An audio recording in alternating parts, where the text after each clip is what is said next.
Ready start.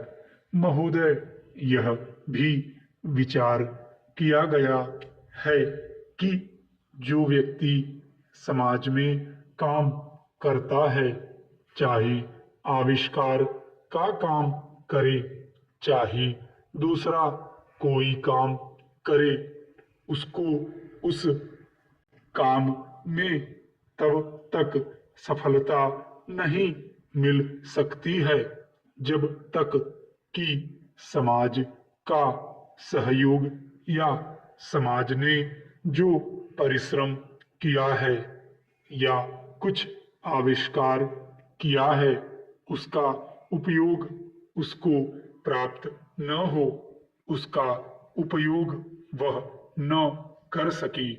इसलिए जब भी कोई व्यक्ति किसी वस्तु का आविष्कार करता है तो आविष्कार करने में न केवल उसका अपना परिश्रम रहता है, लेकिन साथ ही साथ समाज ने जो काम किया होता है, चाहे विज्ञान के क्षेत्र में या प्रौद्योगिकी के क्षेत्र में या किसी अन्य क्षेत्र में, उस सबसे भी वह लाभान्वित होता है। इसलिए जब हम किसी आविष्कारक के किसी आविष्कार के अधिकार की रक्षा करना चाहते हैं तो उसके साथ साथ यह भी विचार हमारे दिमाग में आता है, जिस व्यक्ति ने समाज की सहायता से आविष्कार किया है उस समाज को भी उसका फल अधिक से अधिक मिलना चाहिए। माननीय मंत्री जी ने भी कहा है कि पेटेंट लॉ इस सिद्धांत पर आधारित होना चाहिए। मैं समझता हूँ कि पेटेंट लॉ के पीछे दो सिद्धांत निश्चित हैं।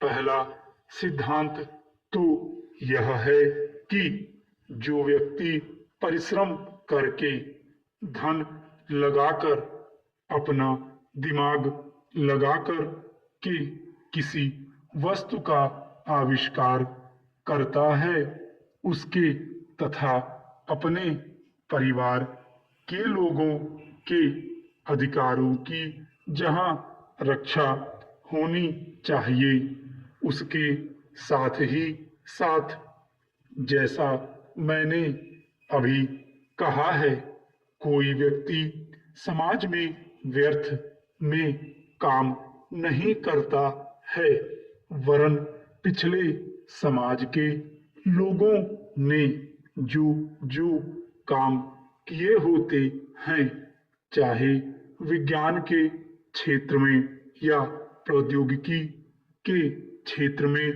या किसी अन्य क्षेत्र में, और जिनके आधार पर वह कोई आविष्कार करता है, उसको उसका प्रतिफल तो मिले, लेकिन जो परिणाम हो उसका प्रतिफल समाज को भी मिलना चाहिए।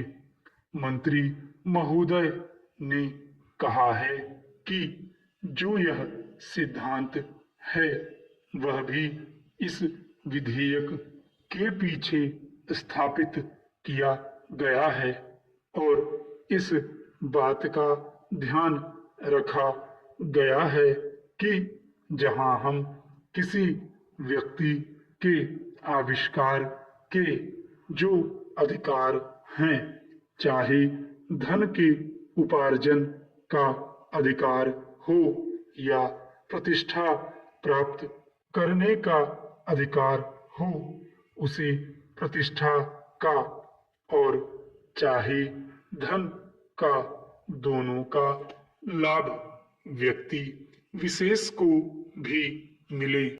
महोदय, देश में जो उद्योग धंधा चल रहा है या देश की उन्नति करने का, देश में समृद्धि लाने का जो वैज्ञानिक या प्रौद्योगिकीय आविष्कार हो रहा है, उसमें भी उसका उपयोग पूरा पूरा हो। यदि ऐसा हो तभी मैं समझता हूँ कि हमारी पेटेंट प्रणाली सफल सिद्ध हो सकती है। यह प्रश्न उठ सकता है कि किस सीमा तक व्यक्ति के अधिकार की रक्षा की जाए और किस सीमा तक उसके अधिकार का हनन किया जाए, ताकि समाज का अधिक से अधिक लाभ हो, समाज उसका अधिक से अधिक उपयोग कर सके। एक दृष्टिकोण जो इसके पीछे है, हमें इस बात का अभिमान है कि हम 101 करोड़ हैं। हमारी कई जातियां, कई धर्म, कई भाषाएं और कई प्रकार के रीति रिवाज हैं। इस विविधता से हमें लाभ उठाना चाहिए, किंतु आज भेदभाव का भूत हमारे सिर पर चढ़ रहा है। भारत को स्वतंत्रता मिली है, इसका अर्थ यह होना चाहिए कि गरीबों की सेवा के लिए आज तक हमें जो सुविधाएं उपलब्ध नहीं थीं, वे मिली हैं। जिस प्रकार भरत ने अयोध्या के राज्य को राम का समझकर सेवक वृत्ति से राज्य का काम संभाला था, उसी प्रकार हमें समझना चाहिए कि राज्य गरीब जनता का है और उसके नाम पर उसके संरक्षक बनकर हमें उसको चलाना है। अब गरीब को ऐसा अनुभव होना चाहिए कि हर एक उसकी सेवा में लग रहा है।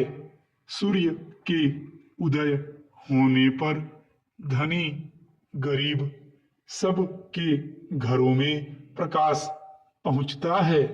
ठीक उसी प्रकार स्वराज्य का लाभ सबको एक समान मिलना चाहिए। इसका सुख धनी निर्धन सबको बराबर मिलना चाहिए। जनता को हमने वचन दिया था कि स्वराज्य मिलने पर हम आपके दुख दूर करेंगे। अब वह समय आ गया है जबकि हमें अपने उस दिए हुए वचन को सार्थक करना है। इतने बड़े देश में विचार भेद होना स्वाभाविक है। देखना यह है कि हम लोगों के विचारों में कुछ समान अंश भी हैं या नहीं। यदि हैं तो समान कार्यक्रम बनाइए। इस प्रकार कार्य करने से हमारे भेदभाव कम होते होते एक दिन मिट जाएंगे और अच्छी बातों का अपने आप उदय होने लगेगा। अगर उसी प्रकार भेद स्थापित करने का प्रयत्न किया गया तो लोग सत्ता के पीछे पड़ जाएंगे और स्वराज्य प्राप्त होने का आनंद हम लोगों को नहीं मिल सकेगा। स्टॉप।